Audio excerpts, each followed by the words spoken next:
Hello, welcome to the Moon Scarab channel. My name is Ramon.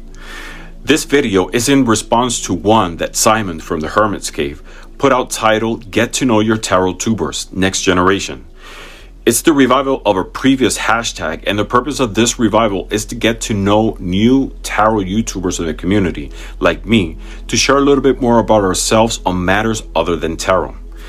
The majority of people who follows this channel already knows the Hermit's Cave, but if you don't, I'm linking this awesome channel below so you can follow him and get to know him. I'm a total fan of his channel, and he's of great support to the community. He's very much loved and admired by all of us, and this is a great opportunity for you to get to know him. If you're new in the community or you're planning to have a tarot or divination channel soon, this is a great opportunity to introduce yourself and let us know more about you. So this task consists of talking about a theme word previously selected by the challenge using all letters from A to Z. Let's get started. A is for author, and my favorite author is Arturo Pérez Reverte, a Spaniard writer, and one of my favorites.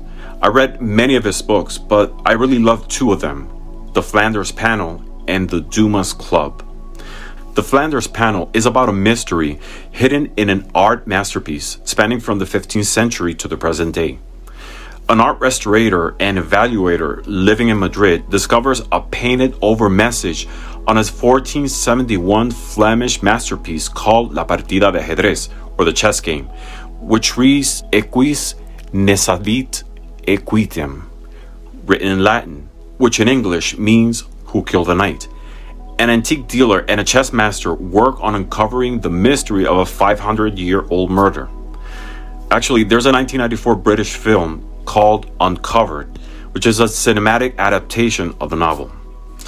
Now, the Dumas Club, which is another of his books that I really like, has similarities to the Flanders Panel, but it's set in a world of antiquarian booksellers. The story follows the adventure of a books dealer called Lucas Corso, who is hired to authenticate a rare manuscript by Alexander Dumas.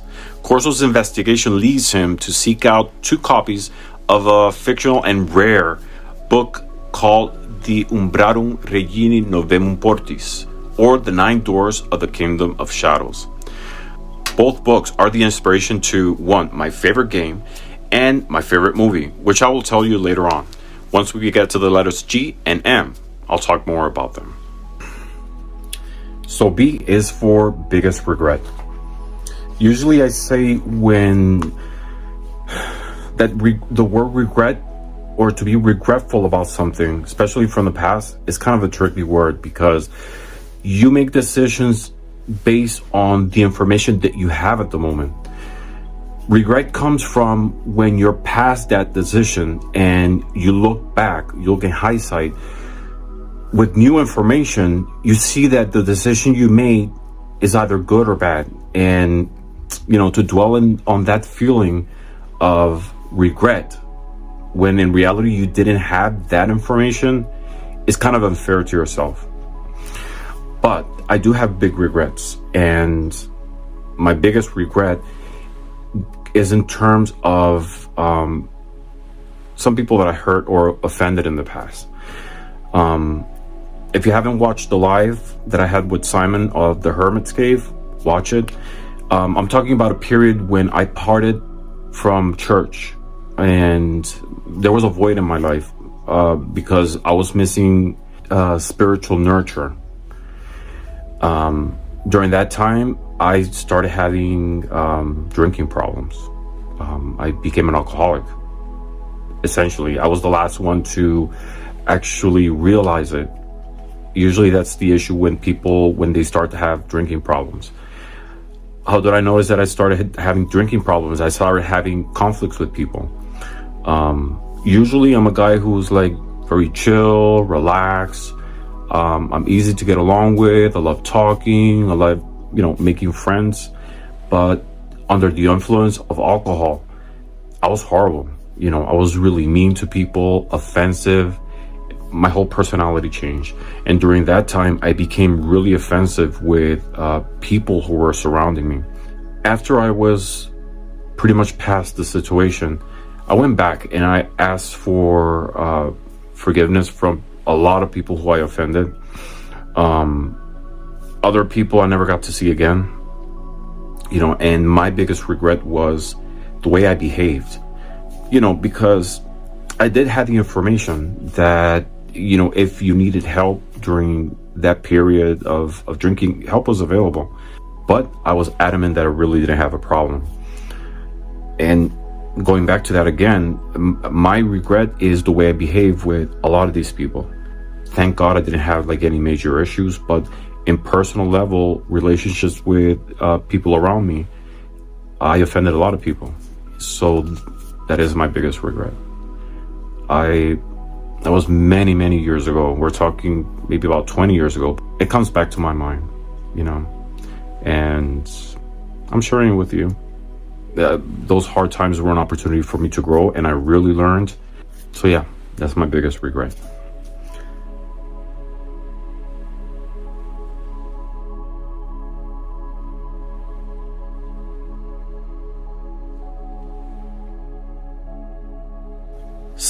C is for car. What do I listen when I'm in my car? I listen mostly to news. I love listening. I live in Philadelphia, so I listen to KYW News Radio, which is a local radio station that talks about local news. I like listening also to CNN, but I balance between both of them. KYW, I use it mostly to listening to the weather, traffic conditions, some news about the city. Unfortunately, here in Philadelphia, there's a lot of criminality. It's really sad. And it gets to a point when you start listening to all those news back to back, it's kind of depressing. So when it gets to that point that it talks about criminality, crimes that happen in the area, I listen to a couple of them just so I'm aware of what's going on in the city. But I tend to go to the other type of news that I like to listen, more in terms of U.S. global news, politics, which I listen through CNN. So news is one of them. I like listening to audiobooks when I'm in my car. I like listening to podcasts every now and then. But on the other vast majority of time, I like listening to music. What kind of music do I listen to? I love pop music, especially from the 80s. Sometimes 90s, because I was a teenager in the 80s, and still I was a late teenager in the early 90s. So I like a little bit of both, mostly from the 80s. So which artists do I listen to? Pet Shop Boys, Erasure, Duran Duran, Bronski Beat, Madonna, some playlists with random artists, like Tiffany, greatest hits from the 80s, and a little bit of the 90s, especially early 90s, because later on in the 90s it became more like house music, which to listen in the car it's not a music you really want to listen to. It's more like dance music. The 80s, the music from the 80s were awesome. I say the best music is from the 80s. A lot of the great things happen in the 80s. So yeah, that's what I listen to when I'm in my car. I listen to music, news, podcasts, and audiobooks. Let's go to the next letter. D, divination tool. Other than tarot, which is my main one, I'll talk about something other than cards, because tarot, Lenormand, and playing cards, oracles, which I use from divination, I kind of categorize all of them in the same level for the purposes of this video, is what I mean. So the next one that I use more often are dice. Dice, when I talk about dice, I'm talking about dice in a general term. Why? Because I have different type of dice. I have tarot dice, I have playing cards dice, I have Lenormand dice, I have dice that I use for it's in a group for a type of reading, which I have a video of. If you haven't seen it yet, is a video called Dice Divination Color by Numbers, because it uses different types of colors for different types of subjects. So take a look, so you can see what I'm talking about. But I use also astral dice. I have also other generic dice, which you'll see. For divination on other matters, like if I want to select hour, minutes, days, months, years, or general numbers, I have specific dice that I use for those categories. So dice will be the next thing that I use the most, because it's spread out within a lot of different categories, a lot of other purposes. Like I said, different types of dice. Dice in a general category is what I use the most. So yeah. E is the next letter. What would you like to eat as your last meal? My two favorite types of food are Indian food and Mexican food. They're both up there. Sometimes I have a hard time selecting between one or the other. They're both really good. But if I had to choose just one, I would choose Indian. Why? Because Indian food has a wider range of vegetarian options. I'm a vegetarian. I've been a vegetarian for 15 years. I'm more like a vegan, but I don't call myself a vegan because I don't drink milk. I don't eat eggs either. But if those elements or those ingredients are in another dish, you know, I eat it. But to eat eggs or drink milk per se, it's something that I really don't do. So I don't call myself a vegan. I call myself a vegetarian. 15 years being a vegetarian, and it's been a great experience. I'm going to be 50 next month. And I have to tell you, knock on wood, I don't have wood, but knock on wood, that I don't have any health issues. I feel my spiritual awareness has grown since I became a vegetarian. It has you have to be a vegetarian to understand, or go through that transition to understand what I'm talking about. But it's been one of the best decisions that happened to me.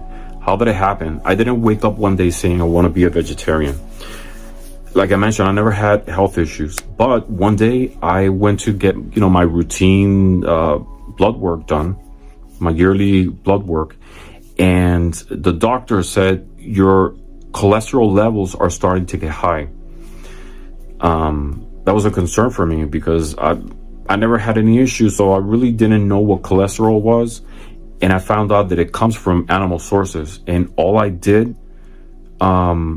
was replace meat with a little bit more vegetables, and then I got to the point that I didn't want to eat meat anymore. Like I stopped seeing it as food, and nowadays, right after that, until nowadays, when I smell like animal fat, it's like it smells bad. And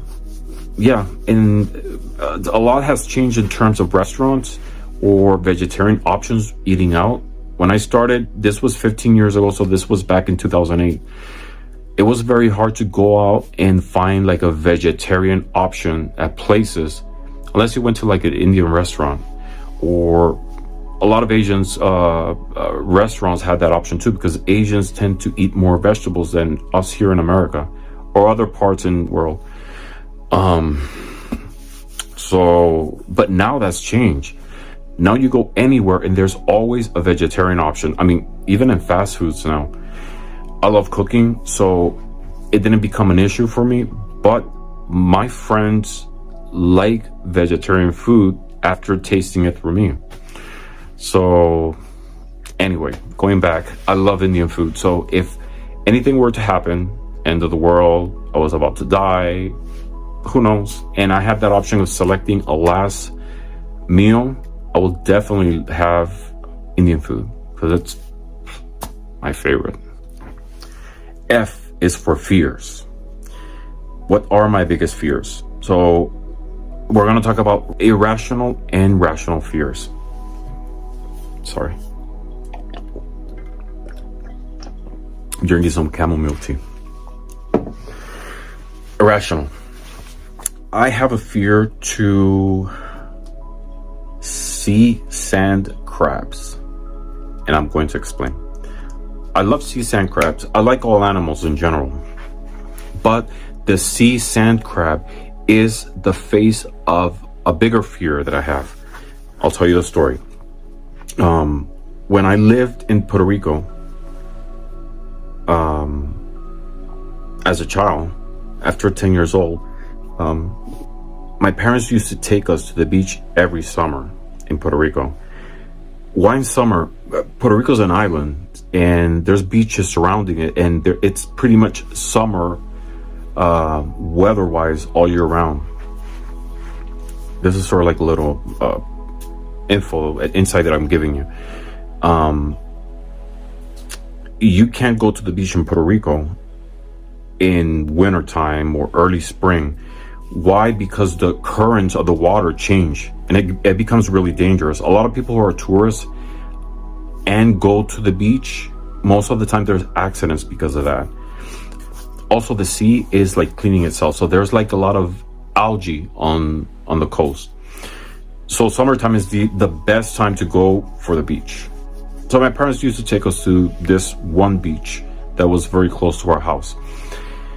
This one day I went to go into the water, and once I was like in the water, something bit my finger, and it really cut me. And it was a crab that was hanging to my finger, and I ran to the shore, really scared, and kind of like traumatized. I didn't want to go back in the water again. For that whole season, I didn't go in the water in the beach. So the following year passed, nothing happened, because in reality I didn't go in the water. The year after that, I was like, okay, so I'm gonna try. That happened that one time. So I got in the water, and after like an hour, another crab bit my foot. And I was like, all right, this is it. I was traumatized with the beach. I never wanted to do anything with the beach, and it stayed like that until, wow, I was like 30 years old. The beach represented a lot of like things that I really did not like. The experience with the crab, also that feeling of having your foot off, having sand all over you. Also, after I got in the water, I used to have like a pain in my inner ear that will give me a headache. The sun, it was a lot of things. So I never really cared about the beach. So like in my 30s, one day I went to the beach, and I thought, this is just child trauma. You're an adult. This is passed behind. So I went into the water, and I didn't get bit by a crab, but I stepped on a sea urchin, and I was like, forget it. Never in my life I'm getting again in the beach. And I don't like the beach. It's funny because now that I think about it, I don't like rivers. I don't like pools.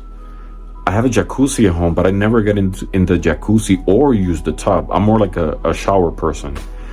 So yeah, the sand crab is like the face of a bigger fear of the beach, but it's not really the beach as a place. I think it's more of not being able to see the water. After you step into the water, the sand starts to become, it mixes up with the water, so you don't get to see the seabed. So I will never go on the beach, especially barefoot. Who goes with shoes anyway? But no, it's an irrational fear. It's a valid one because I went through a lot of like traumatic experiences, but yeah. Now rational fears. Rational fears. I fear for the direction that our country is going, the world in general, but our country. There's a lot of violence happening here in the United States. We do have our freedoms, but I think there's a sense of over freedom, especially with guns. I really don't need a license to own a gun here. I could buy a gun and have a gun here at home. I do need a license to walk around with a gun.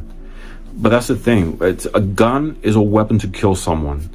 And nowadays, You hear in the news, especially in bigger cities like Chicago, here in Philadelphia, some other big cities, people don't talk about issues. They just shoot each other. And we're talking about teens. And it's really sad. It's scary. I'm more scared not by the fact that someone can shoot me and I will die. I think more concerned about loved ones, and more than anything, it's like the loss of love towards life or respect towards life. I think we become very desensitized to life. We're used to see people getting shot or die in movies, so kids nowadays grow with that, I don't know, that in mind. So I think life has devalued over the years, and that's my biggest fear. Where are we going to be in 20 years? So I think that's a rational one.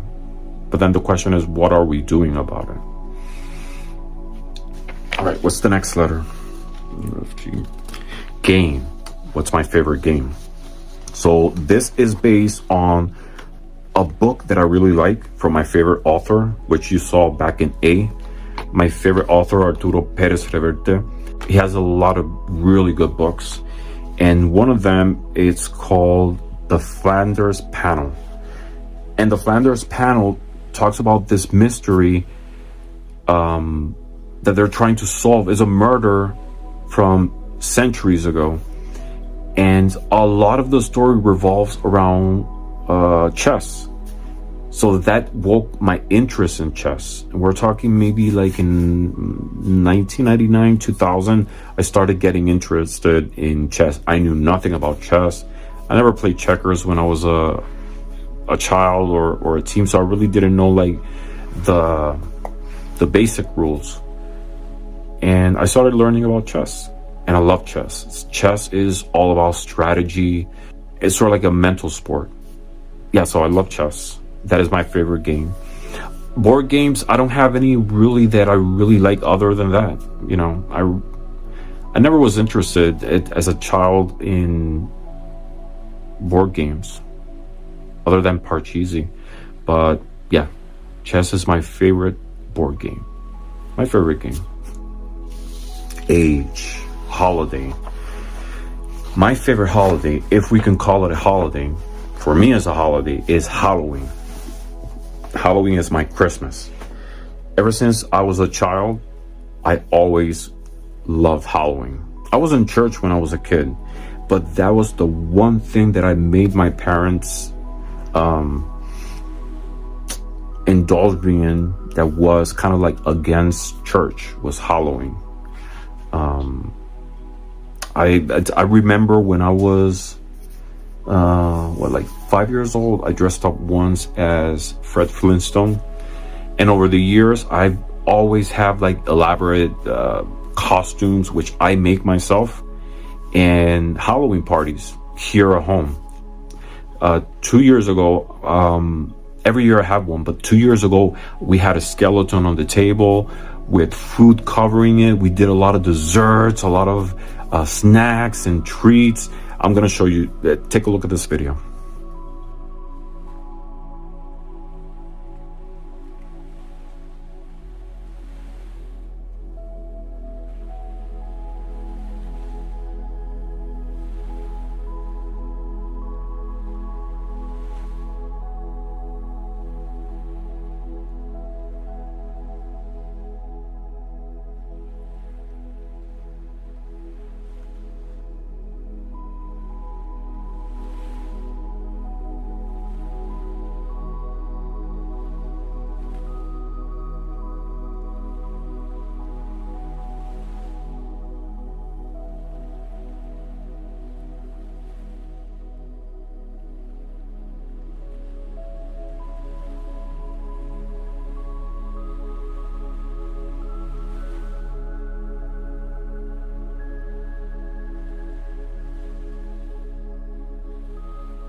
Yeah, so Halloween is my favorite holiday, if you can call it a holiday. It's special, like Thanksgiving. In our family, it brings us together. And as I said before, I like skeletons. To me, skeletons represent equality, because you don't see gender, you don't see race, you don't see age, you see everybody the same. So, I'm not scared about skeletons. I don't see it as creepy. I'm not a necromancer. I'm not goth. I do like what it represents, which is the essence of us humans. Anyway, all that to say that I love Halloween.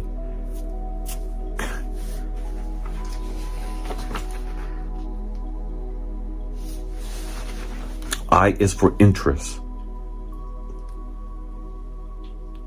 Interest about something someone might not know about you. I like fish keeping. I have a fish tank. I love fish. Growing up, my family never had fish. So when I decided to start getting fish, I knew nothing about it. I rescued a betta fish, and that's how it all started, wanting to have a tank. So I bought a tank. My first fish, her name was Pinky, because she was pink. It was a female betta. And bettas last about between 1 year, 2 years. Mine lasted 3.5. I really pampered her. I made sure that the water was always perfect. I gave her a lot of food. She was a happy fish. And I have a bigger tank now. I have other fish that I rescued. I rescued 3 guppies, and they started having babies. So my fish tank has a lot of guppies, enough for the space, but I have natural plants. I have snails. I really like aquatic snails. They're like little aliens in a tank. They're relaxing too. Usually when I come back from work, I sit in front of my fish tank, and I love looking at the fish, at the snails. That's another thing. Snails also last about 1 year. The snails that I have, they're going to 3 years old now. So I always take care of the parameters of the water, making sure the chemistry is correct. But yeah, that's an interest that I have. I really love fish tanks, aquatic life. Funny, because I have fear of beach and the water. Anyway, I love fish. J is for joy. Something that brings me joy. Something that really brings me joy are my 2 chihuahuas. I have 2 chihuahuas. One is Mona, which is a long-haired chihuahua, and Sophia, which is a Chihuahua Terrier mix. Mona is going to be 12 years old. Sophia is going to be 7, right? No, she's going to be 8 this year. And they're my happiness. Every time I come home from work, I love seeing my pups. I give them a big hug, a kiss. I give them the best food. I treat them better than I treat myself. I give them probiotics, multivitamins. I don't give them those junky treats. I only give my dogs my babies. I give them baby carrots as a treat. It helps their eyes, their teeth. It gives them fiber as a natural treat. So Mona, which is going to be 12 years old now in December, she looks like a puppy. She's healthy, a lot of agility, a lot of energy, and she's the last face that I see in the day and the first one, because she wakes me up every morning to get breakfast. Doesn't matter if I go to bed 3 in the morning and wake up at 6. She makes sure that I'm awake, and if I'm not awake, she starts walking all over me and starting to give me kisses for me to wake up and give her breakfast. Yes, so they're my joy, because it's that innocent love, that unconditional love that I get every day, and I love taking care of them. Yeah, so they bring me a lot of joy in my life.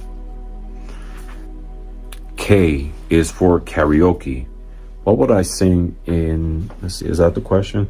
What would you sing on a karaoke night? There is a song I really like. It's actually in Japanese.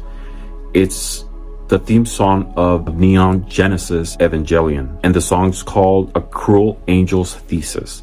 I'm actually going to link it below so you can see it, so you can hear the song, but it's in Japanese. Anyway, I know each and every single word of that song. Sometimes I like memorizing songs in other languages, phonetic by phonetic. Sort of like a mental exercise. So I know a song in Japanese, I know a song in Hindi, I know one in German. But yeah, if I had I actually have a karaoke machine, and I sang once the Hindi song. That one I would love to sing, but I would like to sing it like in a different setting, being like in Tokyo. I don't know, like in some Tokyo karaoke bar or club, and sing it. Yeah. L is for laugh. What makes you laugh the most? What makes me laugh the most? I think it's dry wit. I really have an admiration for witty people.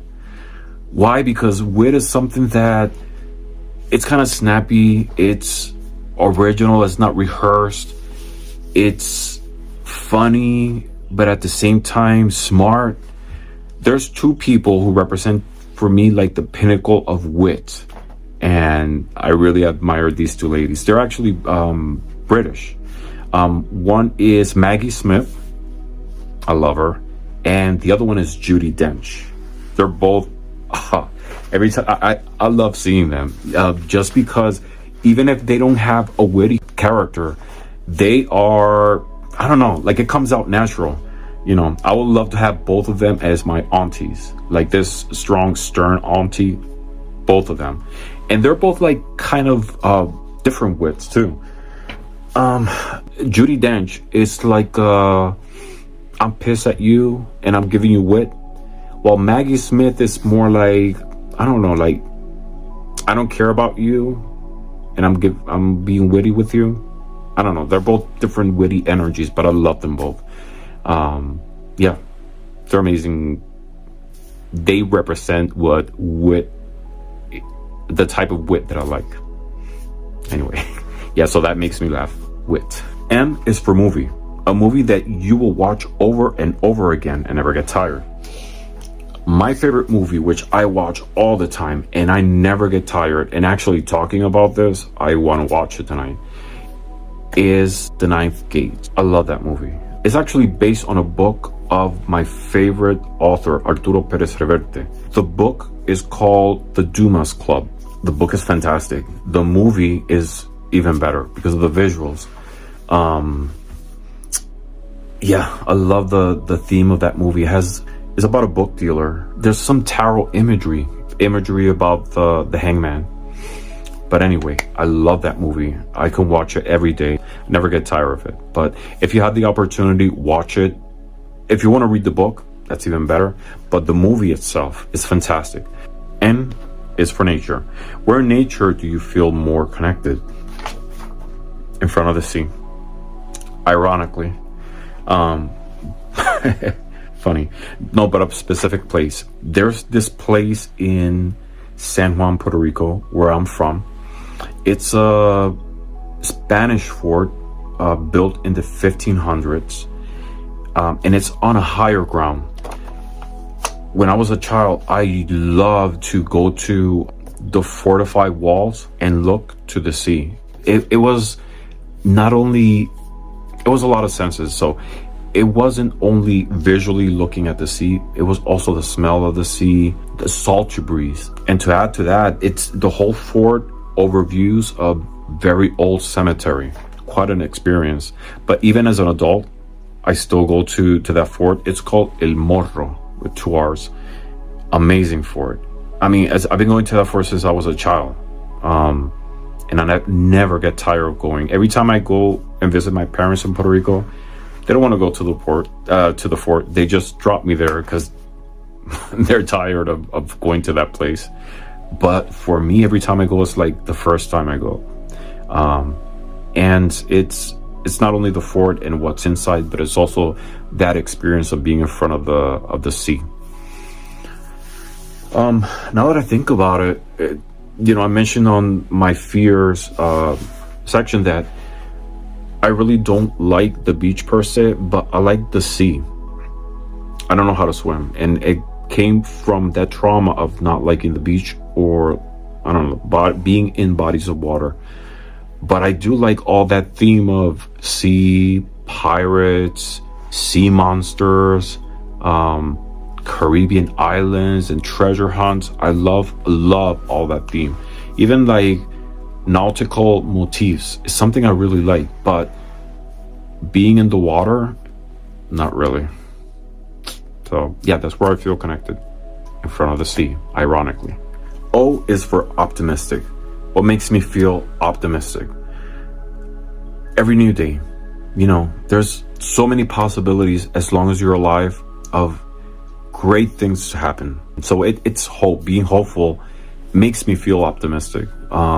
Grateful that I'm healthy, that I'm alive, that I have all my body parts, that I have a job, that I have people that love me, that I have people that I love.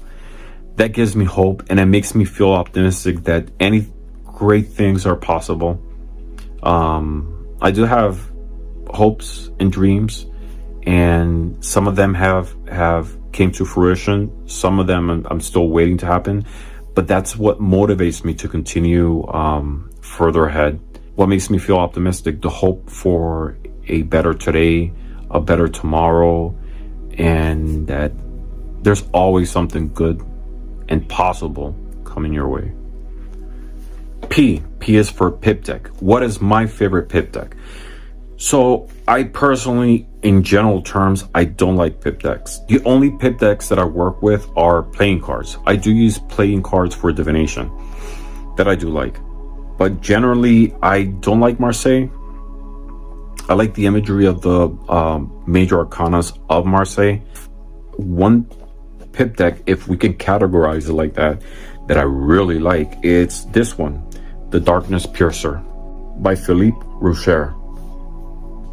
This one, I love this. I can't say it enough. I really love this deck. The quality is amazing. I mean, just starting with the box, the booklet, everything inside is beautiful. So it comes with this beautiful booklet. I don't know if you can see it, but it has like that hologram effect, and it's great quality too. What I really like about this deck is that it's timeless. You take a look at any of the images, like for example, this is the Empress. This can be in the future, it can be in the past. It's kind of like organic. Look at this, amazing. It's organic, it's mechanical, it's a lot of things. It's hard to put your fingers on what exactly it is. And at the same time, it's a type of pip deck that you can meditate on the images. Like, where can you see that? You can use it for numerology, but also for meditation on each one of the images. So this is the 10 of Cups, 9 of Cups.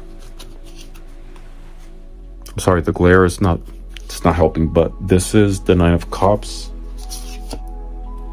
8 of Cups, 7 of Cups. Look at that. They're not lazy pips. They're actually, each one of the pips is an image that you can meditate and reflect on. The colors are amazing. I'm telling you, this is my favorite pip deck. It's the best one that I ever had. Like I said, I don't, other than playing cards, I really don't use pip decks. But if you're ever interested in getting something that is really different and in the pip deck line, even if it's not pip deck line, this deck is like on top of my list. I highly recommend it. So yeah, I'm not being sponsored by the artist, by the way, but look at the back. Love this deck. I love it. Yeah, so this, by far, this is my favorite deck. Look at this, the sun. Look how exquisite it is. Look how exquisite that image is. That's the sun. The moon. Don't tell me that's not a beautiful image. And again, it could be at any time, in the future, in the past. What do you consider to be quality time? For me, quality time is genuinely dedicating time to someone or something. It could be quality time with yourself, making time to do something that you genuinely want to do or want to share or want to enjoy. I think it's important to spend quality time that could create memories. Just the fact that you want to invest time in doing something meaningful in a genuine way is quality time. I spend quality time like in different levels. When I see my parents, I try to spend quality time with them because I live in the US, they live in Puerto Rico. So when I go over there, I want to try to do special and fun things with them because I really want it. They do too. And it creates a lot of memories and, happy moments. I spend quality time with my pups, with my 2 chihuahuas. I know that if I live my natural life, and so do they, there will be one day that I won't have them with me. So I always spend quality time with them too, all the time. I'm kissing my dogs, I'm hugging them, I'm talking to them, rubbing their belly. That's spending quality time with them. Spending quality time with myself is trying to disconnect myself from everyday stressful life, trying to get my mind in sync in a peaceful way, reinforcing myself on positive things. So quality time in different levels, genuinely wanting to invest time and energies to share. Yeah. R is for reincarnation. So reincarnation, if you could be reborn in any time period, what would it be and why? Ever since I was a teen, because I remember happening in my teens, I had this affinity for the early Middle Ages. And I don't know why, to be honest. I think in a previous life, I lived in the early Middle Ages. I think I was a monk or something is related with the church. I don't know if there was something unresolved from a previous life in that sense, but every time I think about the early Middle Ages, I see myself as some type of ecclesiastic character. And there's a lot of sadness. I don't know why. There's a lot of melancholic feelings, a lot of sadness. And, if I were to reincarnate, I would like to go back because I believe you can reincarnate towards the past. Like I was telling Simon, we tend to think that time is linear, but in reality it's not. It's cyclical. And I believe in alternate universes, other forms of life, alternate timelines. So I think that us as souls, as part of a lot of a system, an infinite group of lives that exist not only here but outside, we have the possibility of reincarnating in different timelines, either here or there, towards the future, towards the past, in different dimensions. But if I were to want to reincarnate, knowing this current history timeline, I would like to go back to the Middle Ages and reincarnate. And I would like to be a baker this time. A baker in the Middle Ages. Where in the Middle Ages? I would like to go, maybe I was, but conscientiously, I would like to be in early Middle Ages Spain as a baker. So let's see. I would like to see the future also. I'm very hopeful about the direction or the potential of the direction that we could go to. I think there's going to be a fusion with biology and technology. It's going to be more organic, techno-organic, something like that. But yeah, So I would like to reincarnate in the future, 1,000 years from now, and in the past, actually, 1,000 years towards the past. That'll take me to the Middle Ages. S is for sacred. What is sacred to me? My family is sacred. The relationships with my family, especially my immediate family, with my parents, with my brothers, with my partner, with my pups, that for me is sacred. Why? Because it fills my life. Their love, their support, their presence, their words, their love, and for me that is sacred. So keeping those bonds strong and healthy, and communicating with them all the time, expressing how much I love all of them, is sacred. So my family and their love is sacred to me. That is sacred. In a spiritual sense, there's some symbols that I find sacred. Hamsa especially. I love Hamsas. I have Hamsas all around my house, with me, in my car, keychain. The image of the hand is a sacred image to me because it represents protection, divine guidance, and support. Yeah, so those two things for me are like really sacred. T is for tarot. What is your current favorite tarot deck?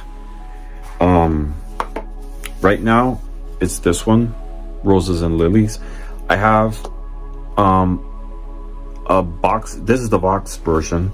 This was a reproduction from a project created by Conrad Steyn, which I'm eternally grateful for, because it gave us the opportunity to learn about different variations of the Rider-Waite-Smith decks. But for me, from all of them, A, B, C, D, and this one, the Roses and Lilies, which is the first one, this is my favorite. I love the softness of the images. So take this. This has a band. I really don't use this one. I do have another one, which is the one I use to shuffle, but I'm gonna use this one. So I love the softness of the images. It has that sort of like vintage yellowy hue. It's not intentionally colored to make it look vintage. And on the back you have the classical Roses and Lilies, but I don't know, the images, they're like soft, and I don't know, it's just a different experience having these. They're fantastic. The colors are amazing. If you want to see a comparison of all the different versions, I definitely recommend watching Simon's video. He does a walkthrough of all of them. He has a gift for explaining the decks. You almost feel like you're touching the decks or see them, sometimes even smelling them, because he does an amazing job describing the quality of each one of the decks.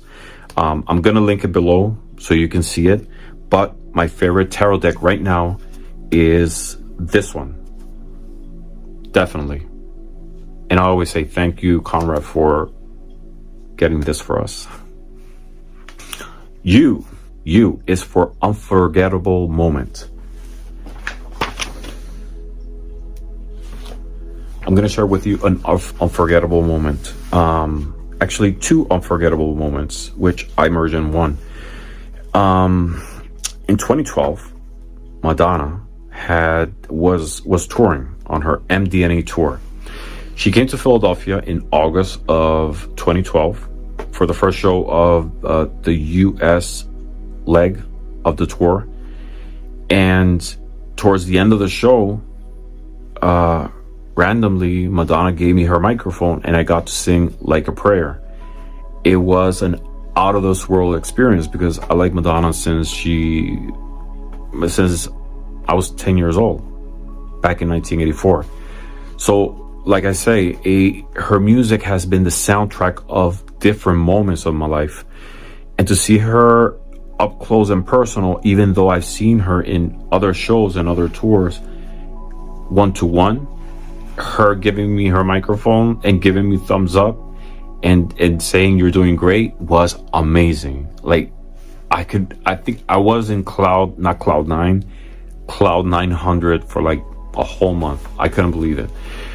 So on top of that, 3 months later, she came back to Pennsylvania after touring the whole US. She came back to Pennsylvania, and that was election night of 2012. Obama won his second term. She was really happy. And I was kind of like standing around the same area that I was on the first time. So when she passed by, she pointed her finger at me and gave me the microphone and I sang the song again. Like, what are the odds? She definitely recognized me and gave me the microphone, and I got to sing for a second time. This is the video of the first time it happened. This is the first one.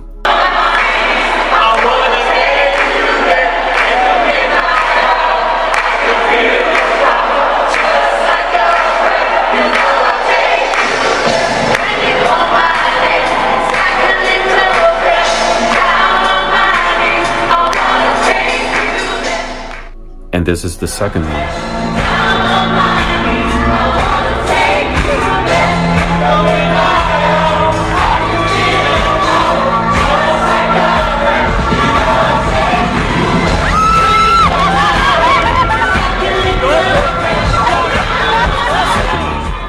3 months apart, and yeah, those two moments, I merged it into one moment, and for me, it is unforgettable.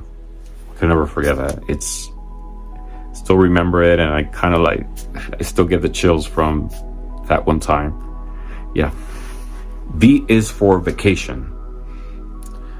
As a favorite destination, I like traveling to different countries.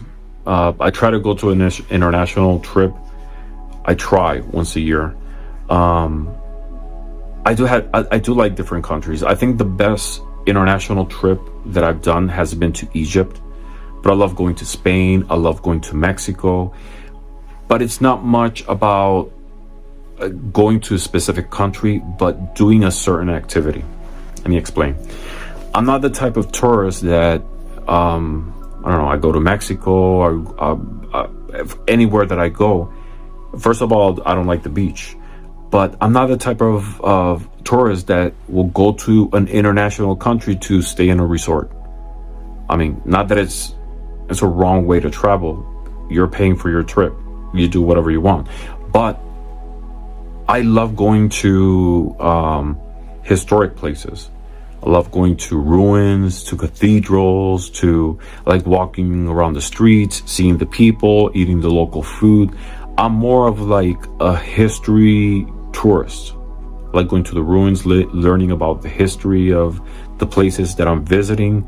And yeah, so my favorite vacation is not per se a country. It's more a type of activity that I like to do and places that I love to visit. So yeah, W is for well-being. What do you do to keep in check? What do I do to keep in check?